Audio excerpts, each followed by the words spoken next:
In early 2008, a priest from southern Brazil made headlines with an unusual mission. Padre Adelir Antônio de Carli. Moments before he set out on an ambitious journey. Armed with faith, determination, and hundreds of helium balloons, he rose into the sky on a journey meant to inspire hope and raise money for a cause he believed in.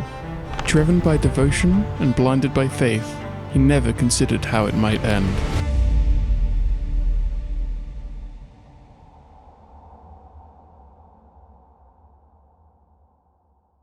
Religion is more than belief. It's infrastructure. It answers the unanswerable. It gives shape to chaos. It lets humans surrender to something greater than themselves, and in doing so, allows us to unite and be governed in massive numbers. As historian Yuval Noah Harari points out, early human tribes couldn't function beyond 150 people without some kind of shared fiction. A god, a myth, a story. Religion became our first operating system, a precursor to science and philosophy, a tool for survival. And this ideological glue still holds humanity today. The chance of a non-Christian being elected as the US president is virtually zero. Whilst it can instigate revolutions, build civilizations, and provide meaning to billions of lives, to its extremes, it can inspire or destroy. And when belief eclipses reason, it can lead to haunting outcomes. Throughout history, individuals have risked and lost their lives trying to prove their devotion and unique closeness with God through radical, often dangerous acts. Let's take a quick look at some recent examples. India 2014. A guru drank pesticide to prove his divine protection. They prayed as the stench of death set in. God didn't intervene. Zimbabwe 2015. A prophet asked to be buried alive to break a curse. Days later, they dug him up. The curse remained, and so did the corpse. South Africa 2016. A pastor placed a speaker on a woman's chest to demonstrate the power of faith. Her ribs shattered under the weight. He blamed her for not believing enough. These weren't magic tricks gone awry. They were sincere acts of belief. Each one begs the same question. What happens when faith blinds us to consequence?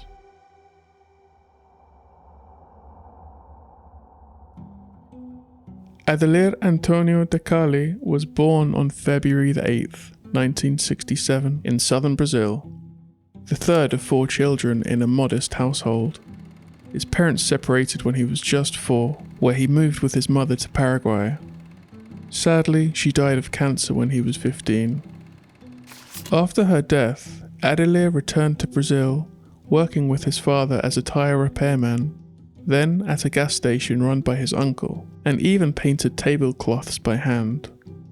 Those who knew him described him as quiet, humble, and bright, an excellent student who mostly kept to himself. So when he enrolled in the seminary in the coastal city of Paranaguá, it surprised everyone.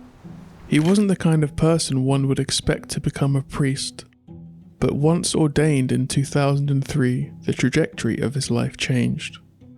He came to life in front of people. He was magnetic, full of conviction, and disarmingly sincere. He didn't just preach sermons, he led by example and slowly became a man of the people. Paranaguá is a major port city where hundreds of truckers pass through every day. Adelir noticed that these drivers were spending huge amounts of time isolated on the road, with little access to spiritual care. Following this revelation, he launched Pastoral Rodoviária, a roadside ministry offering mass, food, and comfort to drivers on long journeys. He even slept in a hammock by the road. This was a very heartfelt and noble mission to bring comfort, dignity, and faith to those often forgotten by society, alone for long stretches of the road. It wasn't just a charity, but a lifeline, a human touch for those always on the move. Then came 2006. The city began secretly rounding up homeless people under the cover of night, beating and dumping them in neighbouring towns to clean up for tourism. Father Adelir was outraged. He exposed the operation from his pulpit, igniting public backlash that led to the arrest of 7 guards and a senior security official. Later, he successfully protested again, this time to stop the eviction of local food vendors. Another quiet war on the poor. To the powerful, he was a nuisance. To many others, he was a hero. But behind this passion was pressure. His roadside chapel relied on donations, and funds were running low. Adelir needed something bold, something that would grab attention, stir faith, and keep his mission alive. He'd always had a daring side, even skydived before. Now, he turned his eyes to the sky once more, this time with a different idea. Cluster ballooning is exactly what it sounds like, tying dozens or hundreds of helium balloons to a harness or chair and floating into the sky. No basket, no burner, no control. It started in the 1930s, but was popularized in the 80s by Larry Walters. Larry Walters had always dreamed of flying a balloon to a faraway place. So with help from a friend who taped these scenes, he rigged 42 weather balloons to a lawn chair and filled them with helium. Come on, Larry, cut him down. You gotta come down if you can't see. With snacks, a CB radio, and a BB gun to pop balloons for descent, he launched from his backyard and reached 15,000 feet, drifting into controlled airspace and freaking out commercial pilots. The FAA fined him $4,000, later reduced it to $1,500 for flying an unregulated aircraft. Larry became a minor celebrity, even appearing on David Letterman. A man from Southern California grabbed the attention of the world when he fulfilled a dream he had had for 20 years. A dream of soaring 3 miles straight up in the air, sitting in a lawn chair. Please welcome Larry Walters.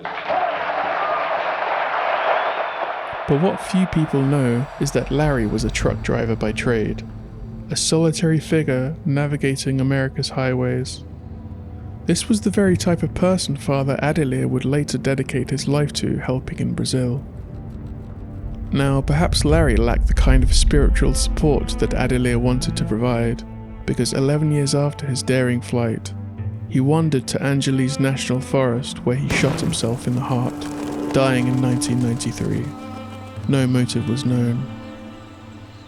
While Larry's flight was a daring act of personal adventure, Father Adelir had different intentions. He didn't plan to float, he planned to uplift. He was rising up for God and for his cause.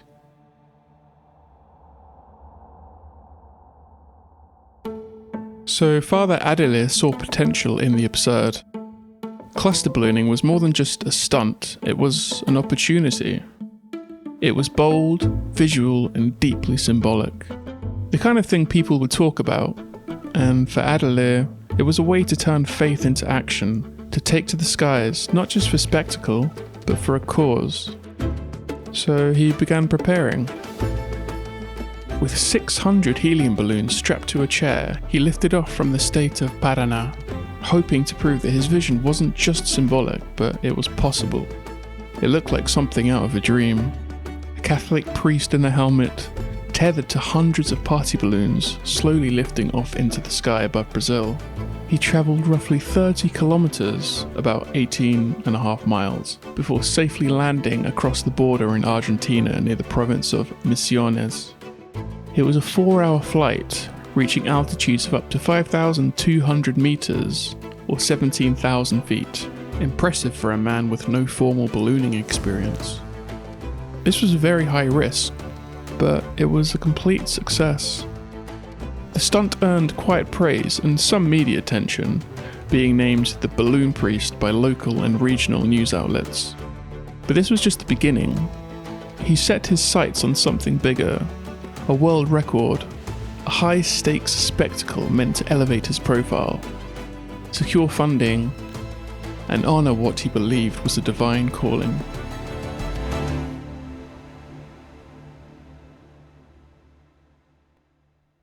Having a boost of confidence from his first flight, he wanted to set a record, his most ambitious mission yet.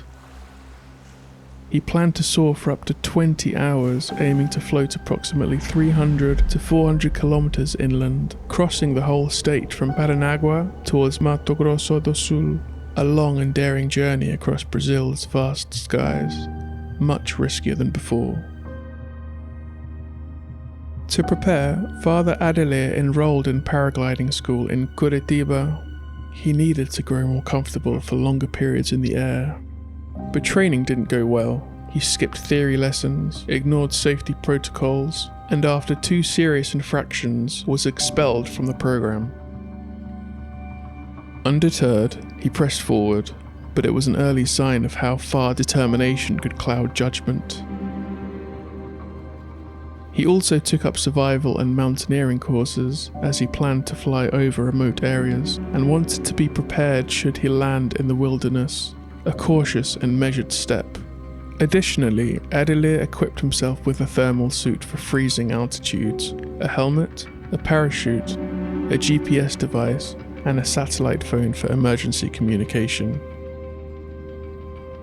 He packed enough food and water to last 5 days, aware that the unpredictable winds might delay his return.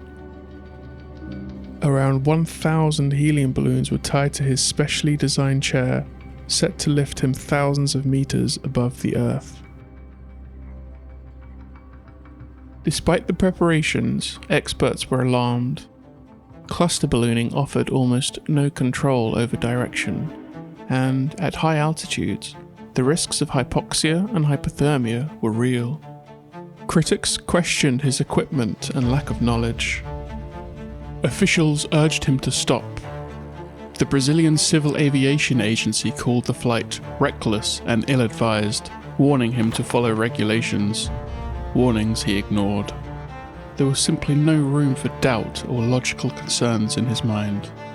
It was the 20th of April 2008, where journalists and huge crowds all gathered to see the spectacle. There was one issue though: the weather turned. Rain fell in bursts, and the sky was choked with low-hanging clouds, and it was nothing like the clear day of his previous flight. Friends urged him to delay, but Adelir remained confident. He believed God would grant him fair skies, and he would quickly rise above the bad weather. Não, porque eu vou subir acima dela. 10 minutos eu ultrapasso ela. E depois vou voar sempre em tempo bom. Adelir strapped up and took off at 2:30 p.m, surrounded by the buzz of onlookers and media outlets. He launched from Paranaguá's port area and quickly ascended to over 6,000 meters, nearly 20,000 feet, rapidly being enveloped by the clouds, dangerously high for someone without oxygen. Everything seemed fine, until it wasn't. Despite the hours he had spent preparing, Adelir realized just 20 minutes into his journey that he had no idea how to use the GPS. No one had shown him. Now, drifting high above the Earth in cloudy conditions, he couldn't tell where he was or how to communicate that to his team below. He radioed for help, knowing something wasn't right. Graças a Deus estou bem de saúde, consciência tranquila. Está muito frio aqui em cima, mas está tudo bem. Eu preciso entrar em contato com o pessoal aqui, eles me ensinam a operar esse GPS aqui para dar as coordenadas de latitude e longitude, que é a única forma que alguém por terra pode saber onde eu estou. O celular e a satélite fica saindo fora da água. E além do mais, a bateria está enfraquecendo. But he still had faith in his plan, faith in the winds to keep him on course, and faith in God to get him through. He flew through the skies for hours, trusting everything was going fine, hoping he was drifting inland toward the city of Dourados, 400 miles away. But as the sun set, he glimpsed something on the horizon. Water. In fact, that's all he could see. The wind had shifted without warning and was carrying him out to sea. He had been traveling in the opposite direction. Panicked, he radioed for help and pleaded for rescue. But he couldn't provide coordinates. By the time his team understood what was happening, he was already 40 miles offshore. 8 hours into his 20-hour flight, contact was lost.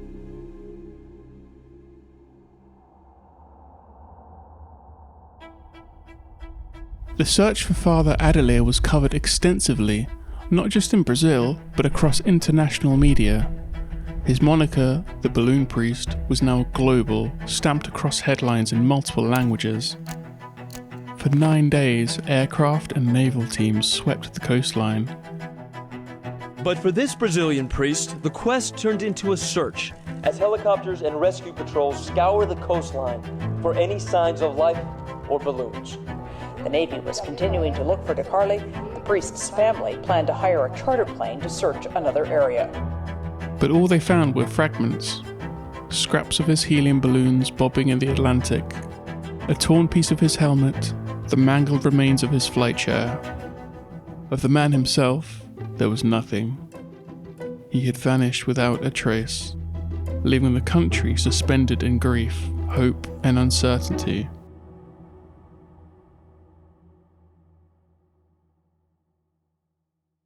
Then on July the 4th, 2008, a support tugboat was drifting off the coast of Macaé near an offshore oil rig when its crew spotted something in the water.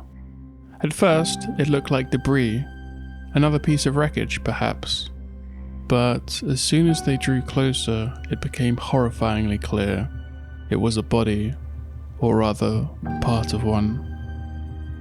The lower half of a man, still clad in a thermal flight suit. Authorities were called in, and though the physical evidence strongly suggested who it was, comparative DNA testing provided by his brother would later confirm it beyond doubt. It was Father Adelir. Drifting alone into the clouds and beyond radio contact, the winds which he believed would carry him inland had betrayed him. Instead of soaring towards his planned destination, he was pushed east out to sea, deeper and deeper until land was no longer in sight. At nearly 20,000 feet, the air would have grown thin and freezing, and as night fell, temperatures would have plummeted. Hypoxia, hypothermia, and exhaustion, any of these could have begun to take hold. Eventually he began his descent. Whether he popped balloons intentionally or gravity slowly claimed them, at some point he would have broken through the clouds and seen only water beneath him, alone, weightless, suspended over the dark Atlantic. It's possible, he prayed. When he finally hit the water, still strapped to his chair, it would have been violent. The ocean was not gentle. The impact may have knocked him unconscious. If not, the struggle to detach from the tangled ropes and fabric would have been near impossible. In the end, the sea and its predators took him. For weeks his body drifted in silence beneath the waves, before what was left of him surfaced 620 kilometers northeast from his launch, far from the chapel he once dreamed of building. He never reached his destination, and he never broke the record. But for a brief moment, he was exactly where he wanted to be, lifted by faith, chasing the sky.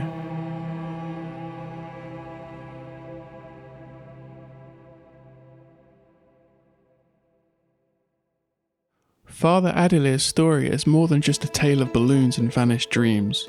It's a stark portrait of faith's double edge, a force capable of lifting us to extraordinary heights, yet also carrying us beyond reason's grasp if we allow it. Was he a martyr for faith? A man whose conviction and devotion fueled his quest? His goal was a noble one. Or was this an act of delusion?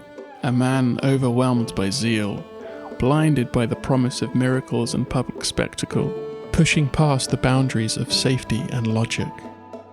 His lack of training, the perilous weather, the failed preparations, these raise haunting questions about where faith ends and recklessness begins. This tension lies at the heart of religion's power. It can inspire miracles, courage and connection, but it can also lead to tragedy, sacrifice and loss. Adelir's flight was a soaring testament to both the beauty and the danger woven into the human spirit when faith takes flight. In the years since his death, Father Adelir has become a symbol, not just of faith, but of how far a person will go in pursuit of purpose. Some remember him as reckless, others as brave. But no matter how he's judged, his story endures. A man carried not just by balloons, but by belief. And in the end, it was that belief that took him the furthest of all.